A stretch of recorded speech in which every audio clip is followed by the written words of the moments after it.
Now let's move on to the next topic, that is to calculate the energy which is stored in the capacitor. Okay. Now, we have studied that what is this energy? Energy comes from the work done. The amount of work that we do is converted in the form of energy. If we talk about capacitor, so in the capacitor we have to store charge, and if we are going to store charge inside the capacitor, that means we are doing some work, and that work is stored in the form of energy in the charges. So the charges resides inside the capacitor and they possess certain amount of energy, which is called the energy stored in the capacitor. Now, in this study, we are going to deduce the expression for the energy which is stored in the capacitor. And before that, we have to first draw a diagram. We are considering the parallel plate capacitor. Okay. So, in that condition, we have two plates.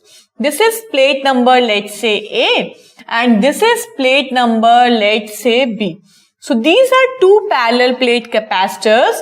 One plate is positively charged. Similarly, another plate is negatively charged. So, these are two plates, plate A and plate B. Between these two plates, the electric field is developed, and this electric field is represented by E0. The distance between the two plates is given to us, let's say, small d. What we have to do, that we have to find out the work done, because that work done is converted in the form of energy. If there are positive charges that are spread on the surface of the plate A, so in that condition it is represented by plus Q charges. Similarly, at plate B, if there are negative charges, so it is represented by minus of Q. Now, in this particular condition, we are going to take a very small test positive charge. Okay. Now, let us say there is a very small test positive charge. If I am talking about that the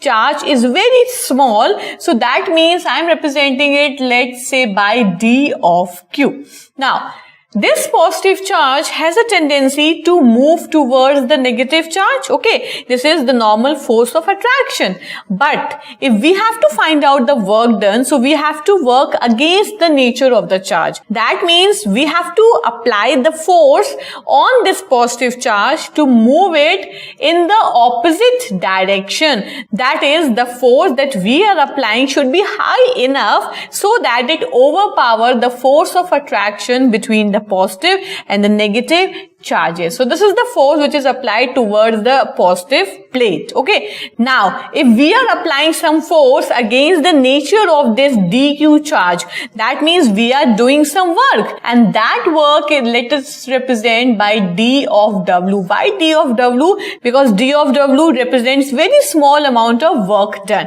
If the charge is very small, that is dq, that means the work done on that particular charge is also very small, which is represented by d of w. Okay, now this d of w is converted in the form of energy, and this energy is stored in the charge, which is called the energy of a capacitor. So what you have to find out? You have to find out the value of U, and U is the energy which is stored in a capacitor. Now let's work upon it. In that particular condition, we know the formula for the work done. What is the formula for the work done? The work done is given by the potential into the charge. Okay, so the work done is equals to the potential created, and it is multiplied by the charge. This is the formula. Okay, this formula you might be well versed with that. Now, in this condition, the work done is dw. So the formula is modified to d of w.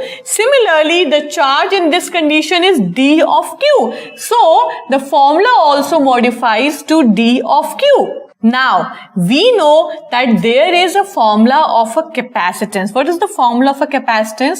It is given by Q is equals to C into V. That is, if we are going to find out the formula for V from this particular equation, then it will become Q upon C. Now, this value for V is substituted in this particular equation. So, you will get that dW is equals to Q upon C d of Q. Next step is to find out the total amount of work done. If we have to find out the total amount of work done in moving the charge from plate B to plate A, then in that condition we have to integrate this equation. Okay, now our work is to integrate this equation. Why we are doing integration? We are doing integration because we have to find out the total work done, and in order to find out the total work done, what we have to do, that we have to add dW, dW, dW, dW, and when all these dWs get added up, then you will get the total work done.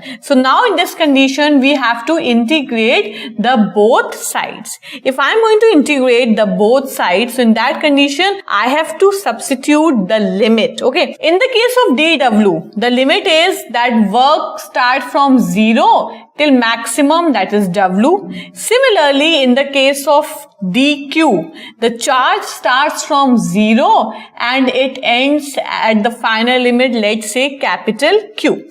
Now, if I have to integrate it, then in that condition it will become W is equals to, now integrate Q with respect to dQ. If I have to integrate Q with respect to dQ, then it will become Q square upon 2. So now I am putting the value directly, it will become Q square upon 2 C. So this is the work done in moving the charge from plate B to the plate A. As I've already told you that work done is converted into the energy. So that means this is converted into energy. So U is equals to Q square upon 2C. And this is the formula in case you have to find out the energy stored in the capacitor in terms of charge and in terms of capacitance. Now, let us rearrange this formula, okay? That is, in the first part, let us find out the energy in terms of capacitance and potential. For this particular derivation, okay, referring to this particular formula, we have to eliminate Q. Why we have to eliminate Q? Because we require the formula of energy in terms of C and V. So the Q is not acceptable in that particular formula. So what I have to do, that I have to substitute the value of Q, and the value of Q is known to us, that is Q is equals to C into V. So in this particular equation, let's say equation number 1.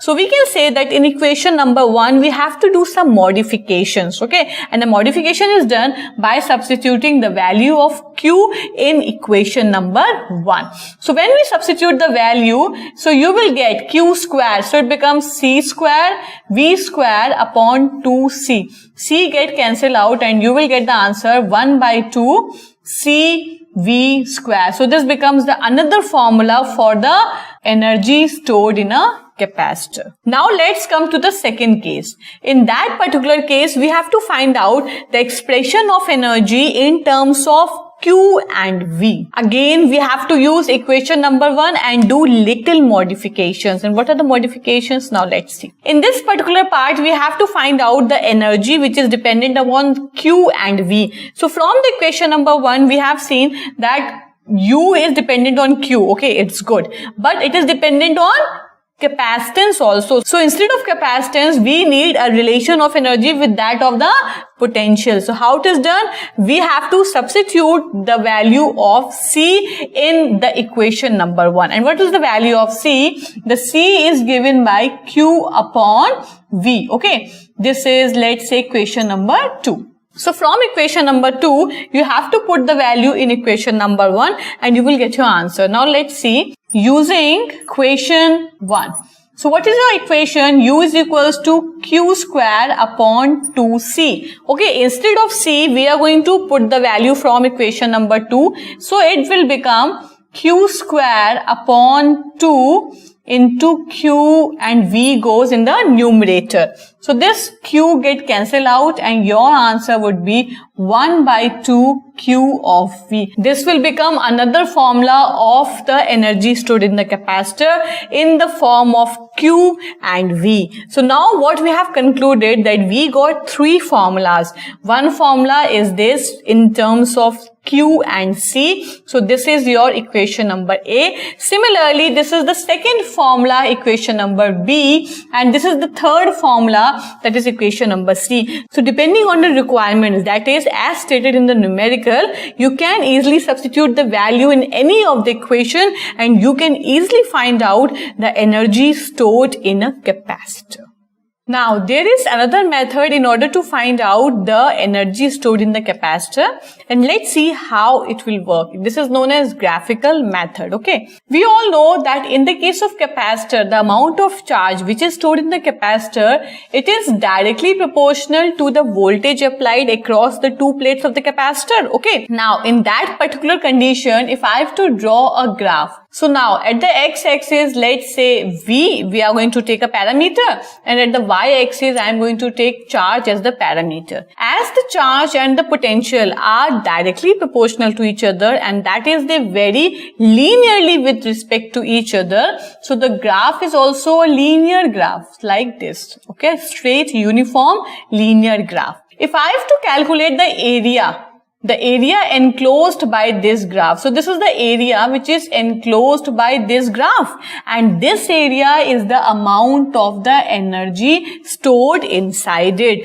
I have already told you that the amount of charge that we stored inside the capacitor can only be possible when we are doing some work, and that work is stored in the form of potential energy inside the capacitor. So this is the same potential energy which I am talking about. This is due to the combined effect of charge and the potential difference across the two plates of the capacitor. Now, if we are going to calculate the area enclosed by Q and V, so we can easily find out the potential energy or the energy stored in the capacitor and how the area is found. Now, let's see.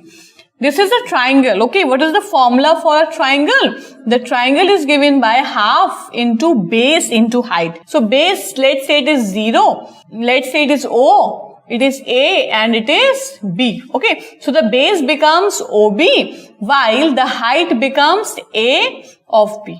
So half into base into height. Now let us see from the particular graph OB. This is OB, so it becomes V. This is AB, the maximum value becomes Q. So we can say so that the triangle area is given by half Q into V, which is same as that of the potential energy that we have calculated till far. So this is also one of the method by which the potential energy can be easily calculated.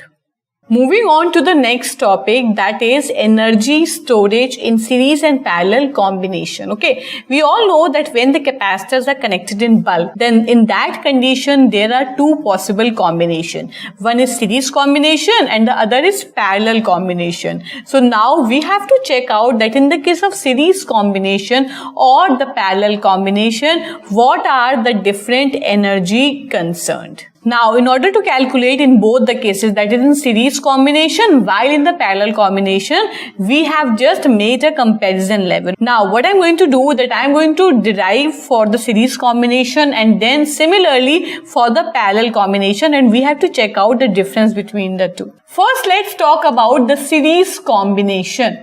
In that particular case, we have seen till far that the energy is given by the formula that is Q square upon 2C. Okay, this is the formula of the energy we have just calculated. In the case of series combination, when we have calculated the capacitance, the net capacitance value, so it becomes 1 upon net capacitance value is equals to 1 upon C1 plus 1 upon C2 plus 1 upon C3, and likewise number of capacitors connected, the Cn capacitors, so the formula goes up till Cn. What we have to do that we have to substitute this value of capacitance in the equation of potential energy. So now let's see, this is U is equals to Q square upon this C, this is the total capacitance, or we can say in order to match out, this is the net capacitance. So instead of net capacitance, I have to put the whole value here,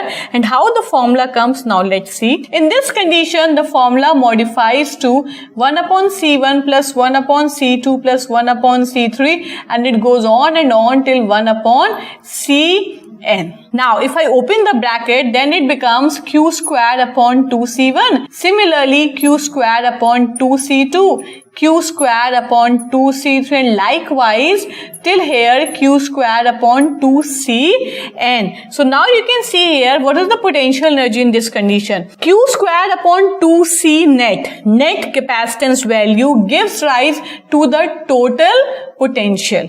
If in the case when I talk about q square upon 2c1, so it becomes the energy of the capacitor C1. Similarly, q square upon 2c2, this becomes the formula of the energy stored in capacitor C2. Likewise, in this case it becomes the formula of the energy stored in capacitor C3, and in this case it becomes the formula of the energy stored in capacitor Cn. So now if I am going to substitute the values, so it reduced to U1 plus U2 plus U3 till Un. So now you can see from this particular equation that when the capacitors are connected in series, then the total energy, this is the net or the total energy, is the summation of the individual potential energies stored in the capacitors. Now let's move on to the parallel combination. In the parallel combination, we are going to use the same formula, okay, but in different form. This is the formula of the potential energy q square upon 2c. We have calculated 3 formulas of the potential energy. So from that 3 formulas, I am going to take the help of another formula. Let's say 1 by 2c v square. Now in the same condition, if the capacitors are connected in parallel form, so what is the net capacitance? You have to find out the net capacitance. In that case, the net capacitance would be C1 plus C2, and this values goes on and on till Cn. So what I have to do, I have to substitute C net in this particular equation, because this capacitance is also the total capacitance in the parallel combination. Now let's substitute it. It becomes U of total is equals to 1 by 2 V square is taken out of the bracket, and instead of C net, we are going to put this particular equation. So it becomes C1 plus C2 and up till Cn. Now open the bracket. So you will get total energy is equals to 1 by 2 C1 V square plus 1 by 2 C2 V square plus 1 by 2 C3 V square. Likewise for 1 by 2 Cn V square. Now this formula, okay, this particular value is of what? This value is of the potential energy contained in the capacitor C1. This is for C2, this is for C3. Now my formula modifies to U of total is equals to U1 plus U2 plus U3, and it goes on and on till U of n. So now if you compare these two equations, this is the equation for the parallel combination and this is the equation for the series combination. Both the equations are same. So that means in case you have to find out the energy which is stored in the capacitor, it is independent that how the capacitors are connected. Either the capacitor are connected in series or they are connected in parallel. The total potential energy or the energy stored in the capacitor is given by the summation of the individual energies which are stored in the individual capacitors. Now let's start with the next topic, that is to calculate the energy density in parallel plate capacitor. So this is a parallel plate capacitor. Okay, you can see that there are two parallel plates and they are at equidistant from each other, that is at a separation of small d. The area of each plate is given to you, that is capital A. Similarly, this plate has a charge positive, so it acquires positive Q charge and with that positive surface charge density. Similarly, other plate has a negative charge, so it acquires a minus Q charge with that of the minus surface charge density. So this is the diagram. In that condition, let's work upon the energy density. What is energy density? The energy density basically refers to the distribution of the energy over a particular volume. So we can say that we have to calculate the energy in a particular volume. Okay, now let's see how we will work for it. Energy is given by the formula that we have calculated Q square upon 2C. Now, I have to mark this equation as equation number 1. Now let's see what are the various specifications or substitutions that we need to do. In this condition, let's say capacitance. The formula for capacitance is permittivity naught A upon D. Okay, this we have already calculated. This becomes your equation number 2. Similarly, let's work upon this charge, that is capital Q. For that, we have to move into the relation of surface charge density. The surface charge density is given by the formula Q upon A. Similarly, there is also a connecting formula with that is the energy. That is, the electrical energy is equals to sigma upon permittivity naught. Okay, so what is this electrical energy? This is the electrical field which is created by the charges which resides over the surface of the conductor. As we have already discussed, that charges do not reside in the volume of the conductor. That is, inside the conductor, the charges are zero. The charges always reside at the surface of the conductor, and due to which the electric field is produced, which is given by the formula E is equals to sigma upon epsilon naught. Now, instead of sigma, we can put E into permittivity naught. That is, it becomes E into permittivity naught is equals to Q upon A. Let us arrange this equation in order to make Q as a subject of the formula. So it becomes Q is equals to A E into permittivity naught. Okay, so we can arrange it, and A is multiplied by these two terms, so it becomes Q is equals to A E into permittivity naught, and this becomes our equation number 3. Using equation 2 and 3 and putting it in equation 1. What you have to do, that you have to use equation 2 and equation 3 and put all these values in equation number 1. So now let's work upon it. So U is equals to Q square upon 2C. First let's work upon the charge Q. What is the value for Q? The Q is calculated AE into permittivity naught. So I am going to put AE permittivity naught whole square upon 2C. Okay, C we have already calculated from equation number 2. So from equation number 2 it becomes permittivity naught A into D. Now whatever term is cancelling out, just cancel. Epsilon naught get cancelled out. Similarly A gets cancelled out, and your answer now becomes 1 by 2 A D E square into permittivity naught. Okay, now this is the energy density. Now how it is done? Now let's see. U is equals to 1 by 2 E square permittivity naught, and it is multiplied by A into D. What is A? A is the area of the plate and D is the distance between the plate. And now we know the formula of the volume. So what is the formula of the volume? The volume is area into the distance. So this area into distance gives you the formula of a volume. So now we can say so that this potential energy is the expression 1 by 2 E square into epsilon naught multiplied by the volume. And we have already seen that energy density is the calculation of the energy per unit volume. Per unit volume is divided by volume. So if this equation is divided by volume, so you will get energy density. So what is the energy density? The energy density is given by 1 by 2 E square into permittivity naught. This becomes your energy density. And what is the unit for it? The unit for it is joule per meter cube. Just remember one thing, that why we cancelled out this volume from this equation, because we have to find out the energy per unit volume. Okay, so you can easily understand this, that we have to find out energy per unit volume, and this gives you the energy density.